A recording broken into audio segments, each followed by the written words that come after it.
اب ہم آتے ہیں ایک اور چیز کی طرف. وقت ہمارے پاس بہت کم ہے اور اس میں کچھ اور چیزیں بھی ہم کو دیکھنا ہے جو ذرا زیادہ تھوڑا سا مشکل ابھی آئے گا. تو ورنہ یہ شروع میں لیا جاتا تو پہلی قوم ہو سکتا ہے اس کی سمجھ میں نہیں آ رہا، بھائی مجھ کو سر بہت دکھ رہا ہے تو میں جا کے سو جاتا ہوں اور نیند سے اٹھا تو بھی سر دکھ رہا ہے، معلوم نہیں کیا کیا سن کے آیا ہوں. تو یہ اینڈ میں نے اس لیے رکھا ہے، تھوڑا زیادہ اس کے اندر اصطلاحات آئیں گی. بہرحال ایک راوی ضعیف کیوں معتبر کیوں نہیں ہوتا ہے، کیا وجہ ہے؟ محدث جس کے جی میں آیا نہیں مانتے ہم تمہاری حدیث، ایسا ہوتا نہیں. کوئی آدمی سوچے گا محدثین کی تو بہت یعنی تو ان کی حکومت ہو گئی، کسی کو بھی چاہے لیں گے اس کی حدیث، کسی کو بھی نہیں لیں گے. تو پھر ہم کیسا سمجھیں کہ واقعی کس کی حدیث لی جاتی ہے کس کی حدیث نہیں لی جاتی ہے؟ محدثین نے کن بنیادوں پر حدیثوں کو قبول اور رد کیا. اب ہم اس کے دو حصے ہیں، یہ دو حصے ہم دیکھیں گے. نمبر ایک، راوی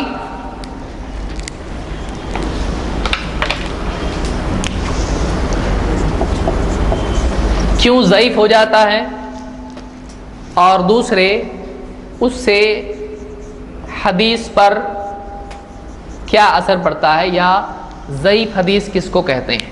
اخیر میں ہم دیکھیں گے واقعی صحیح حدیث کس کو کہتے ہیں، کیونکہ جب تک یہ نہیں سمجھے گا صحیح حدیث آپ کو نہیں سمجھے گی. صحیح حدیث کس کو کہتے ہیں سن لیجئے، کسی کو اگر سننا ہی ہے کہ ہم اینڈ تک نہیں رکنا چاہتے. صحیح حدیث وہ ہے جس کے اندر 5 باتوں کا لحاظ کیا گیا ہو. 1 2 3 4 5. پہلی چیز کیا ہے؟ مطلب یہ ڈیفینیشن نہیں ہے اتنے آسان تو ہم کو آپ کیسے سمجھتے ہیں، ہم کو نہیں سمجھتے، ہم بہت سمجھدار ہیں. 1 2 3 4 5. 1 اس حدیث کی سند جڑی ہوئی ہو. 2 3 اس کے راوی میں 2 باتیں ہوں، اس کا ہر راوی سند میں یادداشت کے اعتبار سے پختہ ہو اور دینداری کے اعتبار سے پختہ ہو.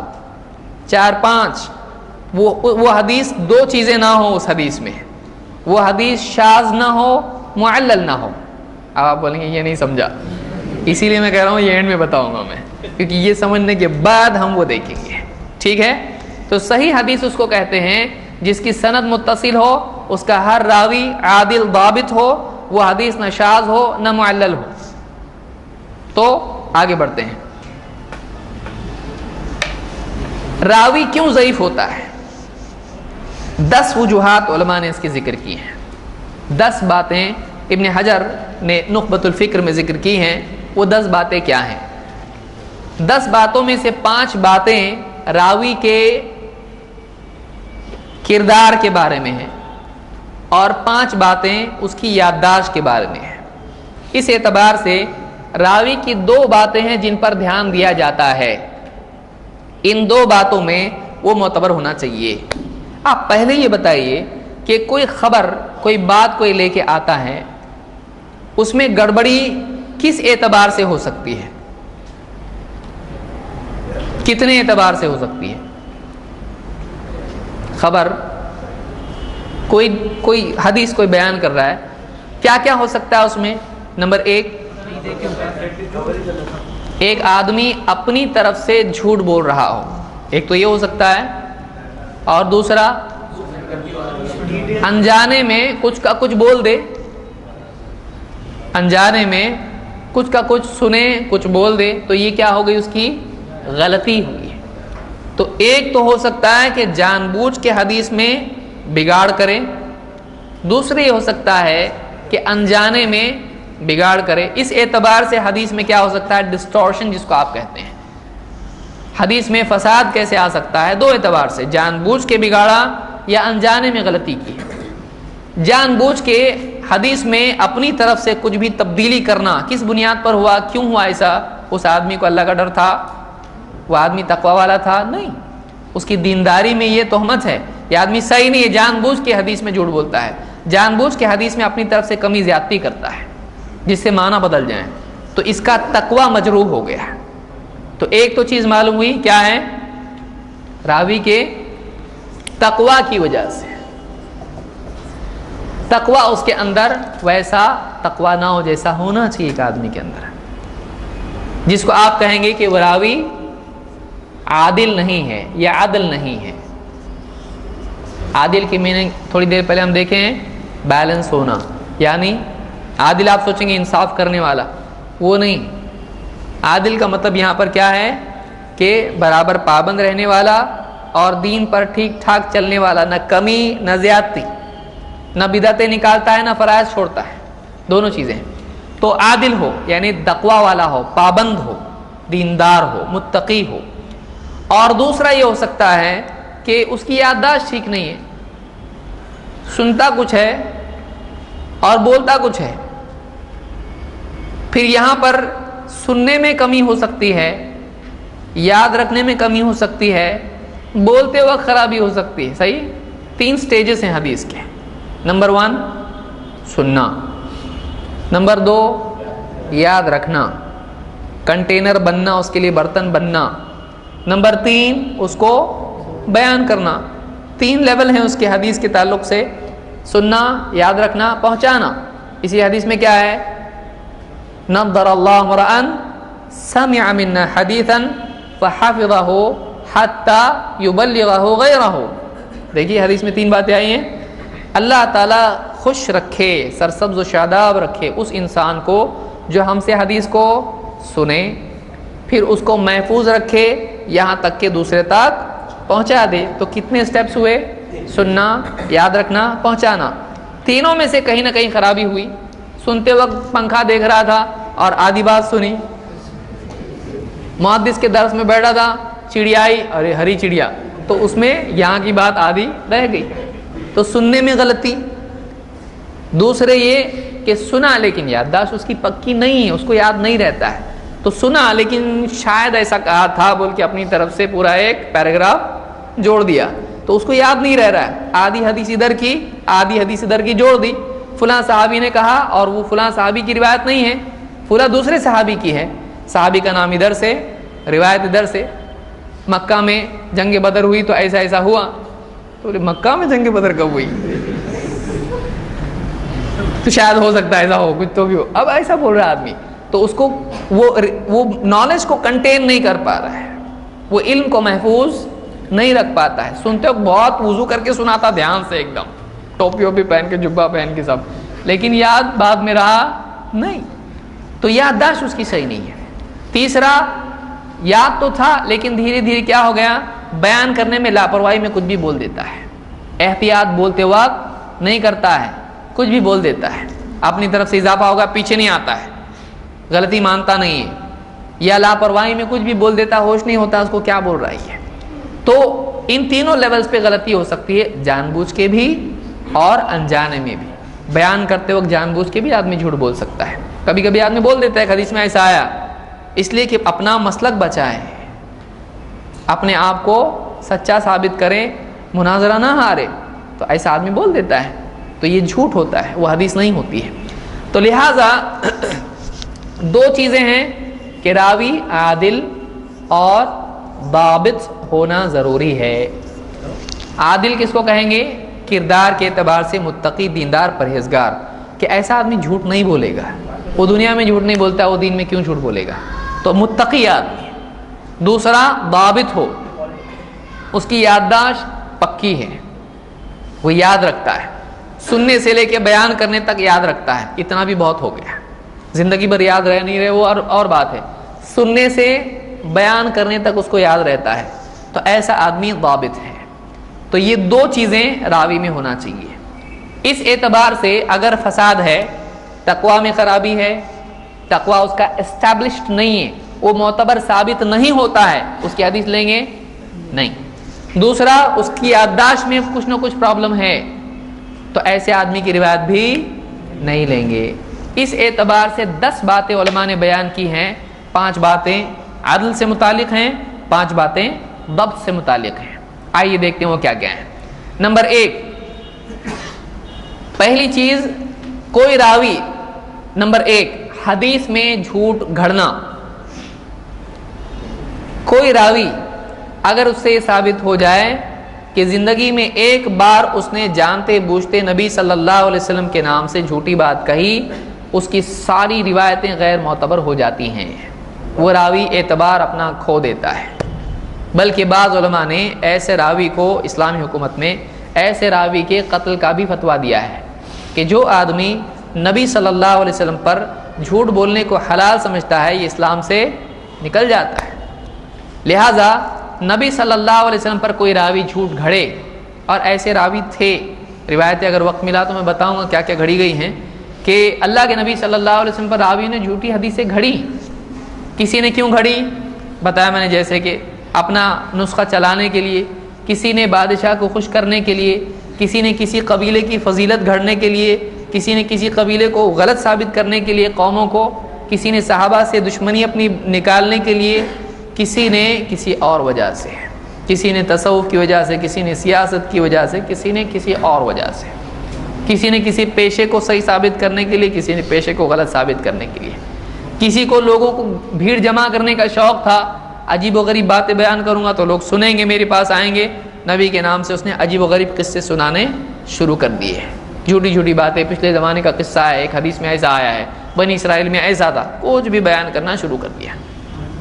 تو بعض لوگوں نے لوگوں کی اصلاح کے لیے کہ اگر ان کو ایسی حدیث سنا کے ڈرائیں گے کہ ایک آدمی ایسا کرے گا تو اس کے سارے نیکیاں ضائع ہو جاتی ہیں، مسجد میں بات کرے گا تو ساری نیکیاں اس کی برباد ہو جاتی ہیں، ایسے کچھ بھی آدمی نے حدیثیں اپنی طرف سے بنا کے پیش کی۔ تو بعض باتیں لوگوں نے گھڑی لوگوں کو دیندار بنانے کے لیے کہ قرآن کی یہ صورت پڑھیں گے یہ فضیلت ہے، یہ کریں گے اس کی یہ فضیلت ہے، فلاں نماز اس کی یہ فضیلت ہے، تو چھوٹی چھوٹی نیکیوں کے بارے میں ایسی ایسی فضیلتیں گھڑی کہ جو واقعی حدیث میں نہیں تھی۔ اس کا یہ مطلب نہیں ہے کہ کسی عمل کے بارے میں فضیلت اگر آتی ہے تو اس پہ شک کرنا چاہیے کہ اتنی بڑی فضیلت کیسے اللہ جس کو چاہے جو عطا فرمائے، لیکن وہ معتبر طریق سے آنا چاہیے۔ ایک فاحشہ عورت نے ایک کتے کو پانی پلا دیا، اللہ نے اس پر اس کی کیا کر دی؟ مغفرت کر دی۔ یہ معتبر ترین روایت ہے، بخاری مسلم میں روایت موجود ہے۔ اللہ چاہے تو معاف کر سکتا ہے، لیکن لوگوں نے کیا کیا؟ اپنی طرف سے حدیثیں گھڑ دیں تاکہ لوگ وہ عمل کریں جو یہ چاہتے ہیں کہ کریں۔ سما کی حدیثیں گھڑ دی، رقص کی حدیثیں صوفیوں نے گھڑ دی، جو رقص کرتے ہیں وہ گول گول گول گول گول گھومتے ہیں، تو جھومنا سن کے سما نبی صلی اللہ علیہ وسلم کے ساتھ بھی جوڑ دیا ہے اس کو۔ تو نبی صلی اللہ علیہ وسلم پر جھوٹی بات گھڑنا، حدیث گھڑنا، یہ راوی کو ہمیشہ کے لیے کیا کر دیتا ہے؟ معتبر۔ وہ نہیں بول سکتا کل میں نے بولا تو جھوٹ معاف کرو آج میری حدیث لے لو، کر سکتے نہیں، اس نے اپنا اعتبار کھو دیا۔ کل تو نے جھوٹ بولا آج کیسا تو تجھ پہ بھروسہ ہم کریں، اتنا بڑا کام تو نے کیا، آج تیری حدیث ہم نہیں لے سکتے۔ تو علماء نے جھوٹے راوی کی حدیث کو بالکل رد کر دیا ہے، بلکہ اس کی ساری روایتیں غیر معتبر ہے، الا یہ کہ وہ روایت کسی معتبر سے ملے، ورنہ اس سے اکیلے سے ملتی ہے تو نہیں لیں گے۔ نمبر 2 رکنا ہے، اچھا تو آپ لوگ تھک گئے ہیں؟ نہیں تھک گئے، بعض اوقات سن کے بھی آدمی تھک جاتا ہے۔ تو پہلی چیز ہم نے دیکھی کہ حدیث میں جھوٹ بولنے والے راوی کی تمام روایات غیر معتبر ہیں۔ دوسری چیز جھوٹ کی تہمت ہونا۔ کوئی راوی اگر ایسا ہے کہ وہ دنیا کے معاملات میں جھوٹ بولتا ہے، حدیث کے معاملات میں نہیں، تو ایسا راوی اس کی بھی روایت نہیں لی جاتی ہے۔ دنیا میں اگر کھانے پینے کے بارے میں، دنیا کی چیزوں کے بارے میں، تجارت کے بارے میں، کسی اور معاملے میں، دنیا کے معاملے میں اگر وہ جھوٹ بولتا ہے تو ایسے راوی کی روایت بھی نہیں لی جاتی ہے۔ یہ اس پر کہا جاتا ہے کہ اس پہ یہ متہم بالکذب ہے، اس پر جھوٹ کی تہمت ہے۔ تو ایسا راوی جو دنیا کے معاملات میں جھوٹ بولتا ہے اس کی روایت نہیں لی جاتی ہے۔ اس میں علماء نے اور اضافہ یہ بھی کیا ہے کہ اگر وہ ایسی روایت بیان کرے جو اصول دین کے خلاف ہے، جو بالکل اسٹیبلش چیزیں دین میں ہیں، ان کے خلاف روایت بیان کرے اور اکیلا وہ بیان کرتا ہو، تو ایسا راوی اس کی روایت بھی معتبر نہیں ہوتی ہے، اس پر بھی تہمت ہوتی ہے جھوٹ کی، کہ یہ ایسی چیز بیان کی ہے جو کسی اور نے بیان نہیں کی، اس نے اکیلے نے بیان کی، نہ اس سے پہلے نہ اس کے علاوہ دوسرے علاقوں میں کسی اور محدث نے، اور یہ اکیلا راوی بیان کر رہا ہے اور یہ دین کی بنیادی تعلیمات کے خلاف ہے، تو ایسی بات جو ہے اس کو بھی ایسے راوی کو بھی نہیں لیا جاتا ہے۔ تو پہلا ہوا جھوٹ بولنا، واقعتاً جھوٹ بولا حدیث میں ایسا راوی، یا ایسا راوی جس پر جھوٹ کی تہمت ہو، اس نے دنیا میں جھوٹ بولا ہو، دنیا کے معاملات میں جھوٹ بولا ہو، دین میں نہیں، اور ایسی روایت اگر کوئی بیان کرے جو اس کے سوا کوئی بیان نہیں کرتا ہے اور وہ دین کے بنیادی تعلیمات کے خلاف ہو، تو ایسی روایت بھی تسلیم نہیں کی جاتی ہے۔ تو ایسے راوی کے بارے میں کہا جاتا ہے کہ اس پر جھوٹ کی تہمت ہے، یہ متہم بالکذب ہے۔ نمبر 3، ایسا راوی جو فسق و فجور میں مبتلا رہتا ہو، جو دینداری اور تقوی کا اہتمام نہیں کرتا، نمازوں کے سلسلے میں لاپرواہی کرتا ہو، حلال و حرام کی تفریق نہیں کرتا ہو، دین میں جو فرائض ہیں ان کا اہتمام نہیں کرتا ہو، اور جو چیزیں منع کی گئی ہیں ان میں پڑتا ہو، شراب ہے یا گانا بجانا ہے یا جوا ہے یا کچھ بھی ہے، اگر وہ اس کی پابندی نہیں کرتا ہے دین کی، شریعت کی، تو ایسے راوی کی روایت بھی مقبول نہیں ہوتی ہے، ایسا راوی بھی معتبر نہیں ہے۔ کیوں؟ اس لیے کہ وہ پابند نہیں ہے، وہ فاسق کی فہرست میں، اور اللہ نے کیا کہا؟ ان جاءکم فاسق بنبأ فتبینوا، فاسق اگر تمہارے پاس خبر لے کر آئے تو اس کی خبر قبول مت کرو۔ تو جھوٹ بولنا بھی کیا ہے؟ فسق ہے۔ اسی طرح سے نبی صلی اللہ علیہ وسلم پر جھوٹ بولنا وہ تو بہت خطرناک چیز ہے، اور اسی طرح سے دین اور شریعت کی پابندی نہیں کرنا یہ فسق ہے۔ تو ایسا آدمی جو شریعت کے معاملات میں پابندی نہیں برتتا ہو، اس کی حدیث مقبول نہیں ہوتی ہے۔ ہاں دوسرا ذریعہ اگر کوئی ہے معتبر، وہاں سے وہی بات آتی ہے تو ہم لیں گے، اکیلے کی نہیں لیتے ہیں۔ نمبر 4، جہالت۔ جہالت کا کیا مطلب ہے؟ ایک تو دیکھیے،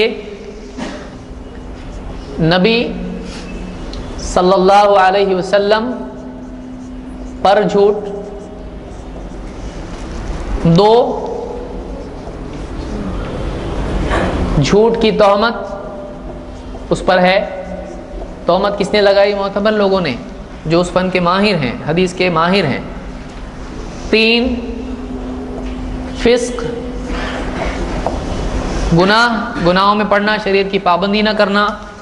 نمبر 4 جہالت، یہ سمجھنے میں غلطی کر سکتا ہے آدمی، جاہل ہو، نہیں، جہالت کا مطلب یہ ہے کہ ہم اس کے بارے میں نہیں جانتے ہوں، ہم اس کے بارے میں نہیں جانتے ہوں۔ اس سے پہلے کہ میں آگے جاؤں، فسق کے بارے میں بات یاد رکھیں، اگر مثلا کسی کی پرانی زندگی خراب تھی، گناہوں میں تھا، ملوث تھا، لیکن اگر وہ توبہ کر لیتا ہے تو کیا اس کی روایت معتبر ہوگی؟ اس کی روایت معتبر ہوگی۔ اگر کوئی شریعت کی پابندی نہیں کرتا ہے، پھر اس کے بعد شریعت کا پابند ہو جاتا ہے اور اس کے بعد حدیثیں بیان کرتا ہے، تو اس کی حدیثیں کیا ہوں گی؟ معتبر ہوں گی، اس کی حدیثیں معتبر ہوں گی۔ تو پہلے کی معتبر نہیں ہوں گی، لیکن بعد میں بیان کرتا ہے تو وہ معتبر ہوگی، اس لیے کہ اس نے فسق کی حالت میں بیان کی ہے، لہذا وہ معتبر نہیں ہے۔ لیکن بعد میں توبہ کرنے کے بعد اگر وہ پابند بن جاتا ہے اور ثقہ قرار پاتا ہے تو ایسے آدمی کی حدیث معتبر ہوگی۔ جہالت کا کیا مطلب ہے؟ جس کے حال سے ہم جاہل ہوں، یعنی جس کے حال سے ماہر محدثین، ہم کا مطلب ہم نہیں، محدثین لوگوں کو اس کا حال معلوم نہ ہو، چیک کرنے والے کو، حدیث کے بارے میں فیصلہ کرنے والے کو اس راوی کا حال معلوم نہ ہو کہ معتبر ہے کہ نہیں ہے، یہ راوی معتبر ہے یا نہیں معلوم نہیں، تو اب اس کی روایت لیں یا نہ لیں؟ لے لینا۔ لیکن وہ فاسق ثابت ہوا تو شک، آپ کا شک کیسے؟ ہاں ہو بھی سکتا ہے، نہیں بھی ہو بھی سکتا ہے، نہیں بھی ہو سکتا ہے، تو لینا کہ نہیں لینا؟ لے بھی سکتے، نہیں بھی لے سکتے، لیکن اس کی بات کیوں نہیں لیں گے؟ پتہ نہیں ہے نا کیسا ہے، پتہ نہیں ہے۔ یعنی دیکھیے، ہم پہلے 2 صفات ہم نے دیکھی، حدیث لینے کے لیے کیا چیزیں ہونا چاہیے؟ عادل ہونا چاہیے، اور کیا ہونا چاہیے؟ ثابت ہونا چاہیے۔ تو کیا یہ عادل ثابت ہوا؟ نہیں معلوم، ہو سکتا ہے، نہیں بھی ہو سکتا ہے، تو ہم کو اس طرح کے دونوں چیزوں کی گنجائش ہے تو اس کی حدیث لینے کے بارے میں کہا گیا ہے نہیں، جب وہ عادل ثابت ہو تب اس کی بات لی جائے گی۔ تو چونکہ اس کے بارے میں ابھی تک کے معلوم نہیں پڑا، لہٰذا وہ عادل بنا اب تک ثابت ہوا نہیں، جب تک کہ وہ معتبر ثابت نہیں ہوتا ہے اس کی حدیث لے سکتے ہیں نہیں۔ تو علماء نے کہا ہے کہ ایسے راوی کو کیا کہتے ہیں؟ مجہول۔ مجہول یہ کیا ہے؟ مجہول ہے۔ تو ایسا راوی جو مجہول ہوتا ہے وہ بھی فاسق کے حکم میں ہوتا ہے، اگرچہ ہو سکتا ہے وہ آدمی فاسق نہ ہو، لیکن اس آدمی کی خبر معتبر نہیں ہو سکتی جب تک کہ وہ معتبر نہ ہو جائے۔ خبر معتبر جبکہ آدمی معتبر، آدمی معتبر ثابت نہیں ہوا، خبر بھی معتبر ثابت ہوئی نہیں، تو ایسے راوی کی روایت بھی معتبر نہیں ہوتی۔ مجہول میں علماء نے کہا کہ مجہول العین اور مجہول الحال یہ دو قسمیں اس میں ہیں۔ چلے گئے سب یا شارٹ میں ہم لوگ لے لیں اس کو؟ سمجھ شارٹ میں لیں؟ اچھا، یعنی اذان پہ چھٹی کرنا ہے سب کی؟ چھٹی مطلب واقعی چھٹی؟ سوال جواب اس کے بعد ہے، ٹھیک۔ تو مجہول میں ایک ہوتا ہے مجہول العین اور دوسرا ہوتا ہے مجہول الحال۔ مجہول العین وہ ہے جس کے بارے میں ایک ہی راوی نے جس سے روایت کی ہو اور کسی نے اس کے بارے میں یہ نہ کہا ہو کہ یہ معتبر ہے، تو ایسے کو کیا کہتے ہیں؟ مجہول العین۔ اور دوسرا وہ ہے جس کو کہتے ہیں مجہول الحال، جس سے کم 3 راویوں نے روایت لی ہو لیکن اس کے بارے میں بھی کسی نے نہیں کہا یہ معتبر ہے یا نہیں، ایسے راوی کو مجہول الحال بھی کہتے ہیں اور اس کو مستور بھی کہتے ہیں۔ مستور اس کا حال چھپا ہوا ہے، مستور ستر سے ستارہ سے، تو اس کا حال چھپا ہوا ہے۔ ایک اور اس میں قسم علماء نے ذکر کی ہے، اس کو کہتے ہیں مبہم۔ مبہم کون ہے؟ وہ جس کے بارے میں اس کا نام ہی نہیں آیا ہے۔ جیسے کوئی آدمی کہے، کوئی محدث کہے، کوئی راوی کہے میں نے ایک شخص سے روایت لی، تو اب یہ شخص کون ہے؟ نہ نام نہ کچھ بھی اس کے بارے میں معلوم نہیں، تو یہ کون ہوا؟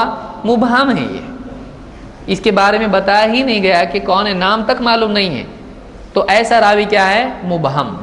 تو جہالت بھی روایت کے قبول کرنے میں مانع ہے، یعنی جو مجہول راوی ہو اس کی روایت معتبر نہیں ہے۔ نمبر 5 بدعت۔ بدعت بہت بڑی بلا ہے، بدعت سے بچنے میں ہی بھلا ہے۔ بدعت اگر راوی میں پائی جائے، وہ بدعتی ہو، اس کی روایت معتبر نہیں ہوتی ہے۔ دیکھیے کتنی سخت مصیبت ہے کہ بدعت ایسی چیز ہے، محدثین نے بدعتیوں کی روایت نہیں لی، وہ معتبر نہیں ہے، کیونکہ دین میں انہوں نے اضافہ کیا، حدیث میں کیوں نہیں کریں گے؟ تو بدعتی کی روایت معتبر نہیں ہوتی ہے۔ لیکن علماء نے ایک اس میں یعنی بات یہ بھی کہی ہے کہ اگر ہو سکتا ہے کوئی آدمی کسی غلطی کی وجہ سے کسی بدعت میں مبتلا ہو جائے، غلط فہمی کی وجہ سے، اجتہاد میں غلطی کر جانے کی وجہ سے بھی بدعت میں جا سکتا ہے آدمی، تو علماء نے کہا کہ اگر کوئی راوی ایسا ہے کہ جس میں بدعت پائی جاتی ہے، تو 2 شرطوں کی بنیاد پر علماء نے اس کی روایت کی گنجائش رکھی ہے۔ پہلی شرط، وہ راوی سچا ہونا چاہیے، جھوٹ بولنے والا نہیں ہونا چاہیے۔ دیکھیے آج بھی ہم دیکھتے ہیں کئی اچھے انسان ہوتے ہیں لیکن جو علم ان تک پہنچا اس کے حساب سے بدعت میں پڑے رہتے ہیں، ان کو معلوم نہیں ہوتا کہ واقعی ہم جو کر رہے ہیں وہ بدعت ہے، تو ایسا بھی ہو سکتا ہے۔ تو ایک یہ کہ کوئی راوی بدعت میں مبتلا ہے، اس کی روایت لینے کی گنجائش علماء نے اس صورت میں رکھی کہ وہ روایت کیا ہے؟ یعنی وہ سچا ہونا چاہیے۔ 2، وہ روایت جو بیان کر رہا ہے اس کی بدعت کی دعوت دینے والی، اس کی تائید کرنے والی نہ ہو، یعنی ایسی روایت بیان کر جس بدعت میں مبتلا ہے اسی بدعت کی روایت بیان کرتا ہے، تو ظاہر بات ہے اسی کی مصیبت کی وجہ سے تو بدعت میں مبتلا ہوا ہے، پھر وہی روایت بیان کر رہا ہے اسی بدعت کی تائید میں، تو وہ روایت معتبر نہیں ہوگی۔ ایک اور بات اس میں یاد رکھنے کی یہ ہے، اور ایک بات علماء نے ذکر کی ہے کہ وہ بدعت کا داعی نہ ہو۔ کسی بدعت میں مبتلا ہے، خود اپنا عمل کرتا ہے، غلطی ہے، ٹھیک ہے، سچا ہے، لیکن اور اس بدعت کی تائید کی روایت بھی پیش نہیں کر رہا ہے، لیکن اگر وہ داعی ہے اس بدعت کا، اس کا پرچار بھی کرتا ہو، تو علماء نے کہا نہیں، ایسے آدمی کی روایت نہیں لینا چاہیے۔ ایک مزید اس میں ایک بنیادی نقطہ جو یاد رکھنے کا وہ یہ ہے کہ بدعت کی بھی دو قسمیں ہوتی ہیں۔ بدعت دو طرح کی ہوتی ہے، ایک ہوتی ہے مکفرہ اور دوسری ہوتی ہے مفسقہ۔ ایک بدعت وہ ہوتی ہے جس کی وجہ سے آدمی اسلام سے نکل جاتا ہے، دوسری بدعت وہ ہوتی ہے جو گناہ ہے اسلام سے نہیں نکالتی ہے۔ جیسے کوئی آدمی قبروں کو سجدہ کرنے لگے، یہ اگرچہ اسلام میں بدعت ہے، لیکن یہ بدعت کیسی بدعت ہے؟ یہ شرک ہے، اس کو صرف بدعت نہیں کہہ سکتے۔ اور بدعت کس اعتبار سے ہے کہ اللہ کے نبی صلی اللہ علیہ وسلم کے زمانے میں تھا نہیں تھا، تو یہ بات کی نکالی ہوئی چیز ہے، لیکن اس کا حکم شرعی کیا ہے؟ یہ شرک ہے۔ تو اگر ایسی بدعت ہے جو اسلام سے نکال دینے والی ہو، جیسے جہمیوں کی بدعت کہ انہوں نے اللہ کی صفات کا انکار کر دیا اور یہ ماننے لگے کہ اللہ ہر جگہ ہے، اللہ کی صفات کا انکار کیا اور اللہ کو ہر جگہ ہر چیز میں، صوفی مثال کے طور پر بہت سارے ہر چیز میں ہیں، حلول وغیرہ کا عقیدہ، اتحاد کا عقیدہ، وحدت الوجود کا عقیدہ۔ تو ایسی بدعات جو کہ عقیدے میں بھی آتی ہیں، اعمال میں بھی آتی ہیں، جو مکفرہ ہیں، علماء نے کہا ایسی بدعت میں وہ نہیں ہونا چاہیے، تو اس کی روایت لیں گے۔ اور دوسری بدعت کی قسم کیا ہے؟ مفسقہ، یعنی اس سے آدمی گناہگار ہو جاتا ہے، بس اسلام سے نکلتا ہے نہیں، تو وہ بدعت مکفرہ نہیں ہونا چاہیے۔ تو کل ملا کے کتنی شرطیں ہوئیں؟ 4۔ نمبر 1، اس کی بدعت کیسی نہیں ہونا چاہیے؟ مکفرہ، اسلام سے نکالنے والی نہیں ہونا چاہیے۔ 2، وہ سچا ہونا چاہیے۔ 3، وہ بدعت کا داعی نہیں ہونا چاہیے۔ 4، وہ روایت اس کی بدعت کو سپورٹ کرنے والی نہیں ہونا چاہیے، تو ایسے راوی کی روایت لی جا سکتی ہے۔ یہ بات علماء نے کہی ہے۔ بہرحال تو یہ 5 چیزیں ہم نے دیکھی: جھوٹ، تہمت یعنی جھوٹ، نبی پر جھوٹ بولنا، دنیا میں جھوٹ بولنا، شریعت کی پابندی نہیں کرنا اور اس کے حال کا چھپا رہنا، اور اسی طرح سے یعنی جہالت کا مطلب کسی محدث نے اس کی توثیق نہیں کی ہے، یعنی اس کو فقہ قرار نہیں دیا ہے، یعنی اس کو معتبر نہیں بتایا ہے، تو ایسا راوی کیا ہوتا ہے؟ مجہول، اس کی روایت معتبر نہیں۔ نمبر 5، بدعت، اگر کوئی راوی بدعت میں مبتلا ہے اور وہ شرائط اگر اس کی پوری ہو رہی ہیں تو اس کی روایت نہیں لی جائیں گی، لیکن اگر جو چیزیں یعنی 4 چیزیں علماء نے بتائی ہیں، اگر وہ اس میں نہیں فٹ ہوتا ہے رد کے اعتبار سے، تو اس کی روایت لی جا سکتی ہے۔ تو یہ 5 چیزیں سمجھ میں آئی؟ ٹھیک ہے۔ 5 چیزیں یہ کردار کے اعتبار سے، اس کے آتھینٹک ہونے کے اعتبار سے، 5 چیزیں اس کی یادداشت کے اعتبار سے ہیں کہ 5 غلطیاں ہیں جن کی وجہ سے راوی غیر معتبر ہو جاتا ہے۔ نمبر 1، سوء الحفظ، وہ راوی کیسا ہو؟ سیء الحفظ ہو،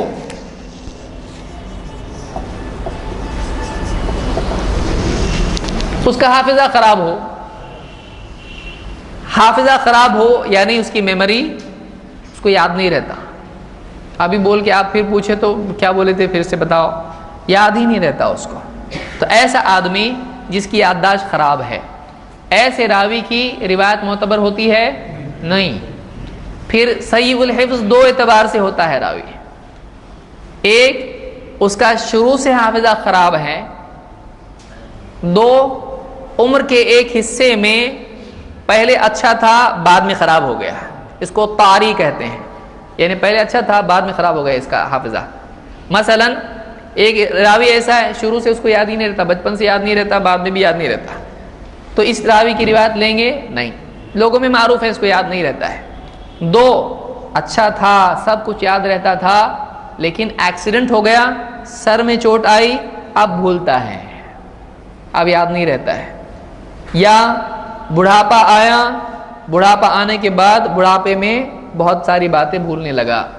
تو ایسا راوی اگر ہو کہ جس کا عمر کے ایک حصے میں یادداشت خراب ہوئی ہو، تو جن لوگوں نے یادداشت خراب ہونے سے پہلے روایت سنی ہے ان کی روایت لی جاتی ہے، لیکن جنہوں نے یادداشت خراب ہونے کے بعد اس سے روایت لی ہے وہ نہیں لی جاتی ہے.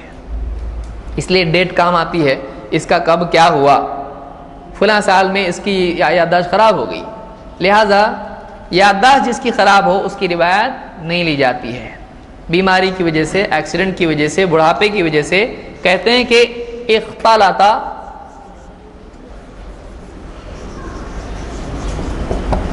بآخرہ، بعد کی عمر میں اس کا حافظہ خراب ہو گیا، اس کو اختلاط ہو گیا، یعنی میموری خراب ہو گئی بڑھاپے میں، ایکسیڈنٹ کی وجہ سے یا کسی صدمے کی وجہ سے یا بیماری کی وجہ سے. تو ایسے راوی کی اس دور کی روایتیں معتبر نہیں ہوتی ہیں، لیکن اس سے پہلے کی اب دیکھنا پڑتا ہے کہ کس نے پہلے سنا ہے کس نے بعد میں. اب اگر کوئی روایت ایسی ہو کہ معلوم نہیں یہ روایت پہلے کی ہے یا بعد کی، تو کیا کریں گے؟ علماء کہتے ہیں اس میں توقف کیا جاتا ہے، اس کو بھی ایکسیپٹ نہیں کریں گے جب تک کہ ثابت نہ ہو یہ پہلے کی ہے، کیونکہ احتیاط دین میں ضروری ہے. لہذا پہلی چیز ہم نے دیکھی صحیح الحفظ، یہ بنیادی چیز ہے. اس کے ضمن میں اس کی اور کئی صورتیں ہو سکتی ہیں. نمبر ایک. نمبر دو، فحش الغلط.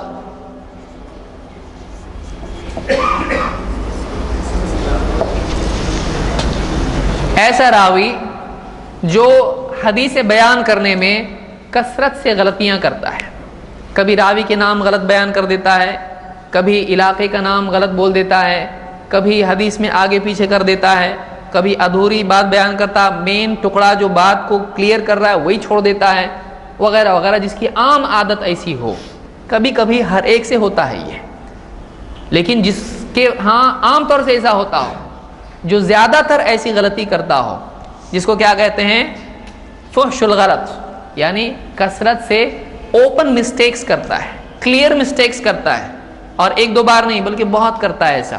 تو ایسا آدمی روایت بیان کرنے میں غلطی کرتا ہے تو ایسے راوی کی روایت بھی نہیں لی جاتی ہے، جو بیان کرنے میں لاپرواہی سے کچھ بھی بول دیتا ہے.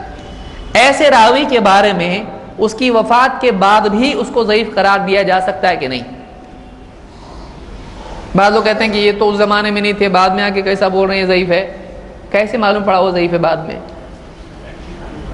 اس کی روایات دیکھ کر اور اس کی روایات کو معتبر راویوں کی روایت کے ساتھ ملا کر دیکھنے سے معلوم ہوتا ہے کہ اس نے بہت جگہ غلطی کی اور یہ سارے معتبر راوی صحیح بتا رہے ہیں، اور یہ ہٹ کے کچھ کا کچھ ہی بول دیتا ہے. ویسے ہی جیسے کسی آپ سے پہلے جو اکاؤنٹنٹ تھا، آپ اس کی فائل دیکھ کر یا ایک بچے کا پیپر دیکھ کے، میتھس کا پیپر دیکھ کے آپ بول سکتے کہ نہیں اس کو گنتی ٹھیک سے نہیں آتی، اس کو یاد نہیں، اس کو میتھس میں ایڈیشن نہیں آتا، سبسٹریکشن آپ ملے اس سے نہیں ملے، لیکن آپ نے اس کا پرچہ دیکھ کے سمجھا کہ نہیں اس کو جمع تفریق نہیں آتی، اس کو ضرب تقسیم نہیں آتی، آپ سمجھ سکتے کہ نہیں؟ تو اس کی ایکٹیویٹی دیکھ کر آپ سمجھ سکتے ہو کہ اس نے یہ غلطیاں کی ہیں. تو بعض روات کے بارے میں بعد میں بھی علماء نے فیصلے دیے ہیں، تو ایسا ہو سکتا ہے کہ اس کی روایت دیکھ کر جب معتبر سے اس کو ملایا جاتا ہے تو اکثر وہ غلطیاں کرتا ہے.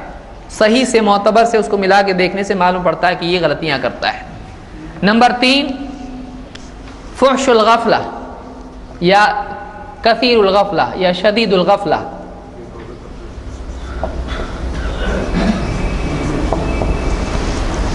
یہ غفلت میں رہتا ہے، یعنی حدیث لیتے وقت یا اس کو بیان کرتے وقت احتیاط نہیں کرتا ہے، غفلت میں کچھ بھی بول دیتا ہے، دھیان ایک طرف ہوتا ہے اور بولتا کچھ ہے.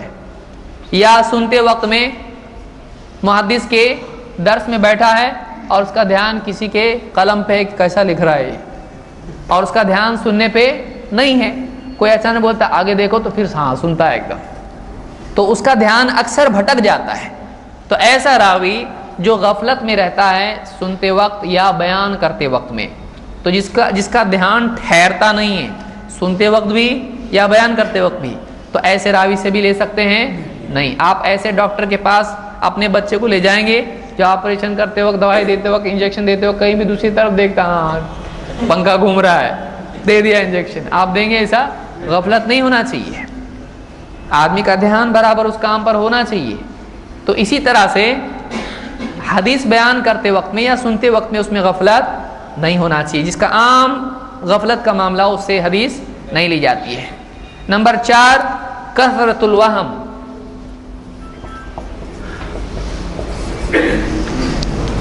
ایسے راوی کو کہتے ہیں کہ یہ کثیر الوہم ہے، یعنی وہم کس کو کہتے ہیں کہ ایک آدمی کے ذہن میں ایک ساتھ اپوزٹ دو باتیں آ جائیں اور وہ دو میں سے ایک کو چن نہ پائے۔ جیسے آدمی کہے اللہ کے نبی صلی اللہ علیہ وسلم کو مکہ میں معراج ہوئی، پھر کہے نہیں مدینہ میں ہوئی، پھر کہے مکہ میں مدینہ میں، وہی کنفیوز ہو جائے اس میں، تو ہم کیا لکھنا کیا اب آگے بتائیے۔ تو ایسا راوی جس کو اکثر وہم ہو جاتا ہو، یا پھر وہ بیان کر دیتا ہو لیکن وہ روایت کیا ہو، اس کا وہم ہو، وہ صحیح بات نہیں ہو، معتبر سے ملانے پر معلوم پڑتا ہے کہ اس کو اکثر وہم ہو جاتا ہے، یہ کنفیوز ہو جاتا ہے، اس کو غلطی ہو جاتی ہے، تو ایسا راوی بھی معتبر ہوتا ہے نہیں۔ ایک آدھ مرتبہ 2-4 مرتبہ ہونا انسان سے ہوتا ہے، وَمَا كَانَ رَبُّكَ نَسِيًّا، تیرا رب بھولتا نہیں ہے، انسان سے غلطی ہونا ہی ہے، لیکن جس کا عام معمول یہ ہو، کثرت اس کے ہاں پائی جاتی ہو، بہت غلطیاں کرتا ہو، ایسا راوی معتبر نہیں ہوتا ہے۔ اسی طرح سے 5ویں چیز یہ ہے کہ وہ راوی مخالفت الثقات، ایسا راوی ایک ہی حدیث جب معتبر راوی بھی سن رہے ہیں اور یہ بھی سنتا ہے، پھر اس کے بعد وہ بیان کرتے ہیں، یہ بیان کرتا ہے، وہ کچھ بیان کرتے ہیں مل کے سب 10-15 ایک بات بول رہے ہیں، یہ اکیلا کو دوسرا ہی بولتا ہے، اس میں کمی کر دیتا ہے، زیادتی کر دیتا ہے، تبدیلی کر دیتا ہے، آگے پیچھے کر دیتا ہے۔ تو ایسا راوی جو ثقہ معتبر راویوں کے ساتھ حدیث بیان کرنے میں شریک ہو، یہ بھی وہی حدیث بیان کرے جب وہ بیان کرتے ہیں، چاہے الگ الگ ملکوں میں ہو، جب یہ بیان کرے تو یہ کیا کرتا ہے، ان سے ہٹ کے کچھ روایت بیان کرتا ہے، وہ سب ایک بات کہہ رہے ہیں اور یہ اکیلا کچھ اور ہی کہہ رہا ہے۔ تو ایسا راوی کس وجہ سے مردود ہو گیا، کس وجہ سے رد ہو گیا، اس لیے کہ اس نے کیا کیا، ثقہ راویوں سے ہٹ کے روایت بیان کرتا ہے، ایسی روایت مقبول نہیں ہوتی ہے، ایسی روایت مقبول نہیں ہوتی ہے۔ تو یہ 5 سبب ہیں، ان سب میں کیا بات آ رہی ہے، یادداشت اس کی خراب ہے، ان سب سے ثابت ہو رہا ہے کہ جان بوجھ کے نہیں، لیکن اس کا معاملہ ہی تھوڑا کمزور ہے، تو یہ حدیث بیان کرنے میں کیا کرتا ہے، غلطی کرتا ہے۔ تو 5 چیزیں ہم نے دیکھی، تقویٰ کے اعتبار سے، عدل کے اعتبار سے، اور 5 چیزیں ہم نے دیکھی یادداشت کے اعتبار سے۔ ان کی وجہ سے راوی ضعیف ہو جاتا ہے۔